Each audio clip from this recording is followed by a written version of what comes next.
এই যে আমি ব্যাগ ধরে আছি, একটা নারকেল ফেলে দাও, বাজারে যাবার পথে খেয়ে নেবো। দেবো না, যাও। নারকেল খেয়ে তুমি আবার হাল্ক থেকে মোটা হয়ে যাবে। নারকেল তেলের দিবি না, যাই রে বুড়া, তোর নারকেল গাছ মোচড়ায় ভেঙে ফেলবো। বদমাস পেট মোটা হাল্ক। নারকেল চাইছিলাম দিলা না, এখন গাছটাই তোমার পাছা দিয়ে গেল। এখন মহাপুরুষ রে বাজারে আসছে, টিটকারি মারায়ও না। কাকু, আমি বাজারের সবচেয়ে সেরা মাছ কিনতে আইছি। কম দামে মাছ কে নেবে? জলদি আসো। আমি নেব। কাউকে দিও না কাকু, এটাই আমার দরকার। এই নিন কাকু, মাছটা দারুণ। হ্যাঁ নিয়ে যান। মাছ পেয়েছি, বাড়ি যাব, জমিয়ে আজ ভোজ খাবো।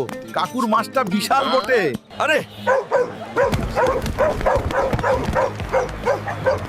মাছ কিনলাম, এখন কুকুরের রেস। দিদা গো, কুত্তার বাচ্চাগুলো আমার পিছনে লাগলো।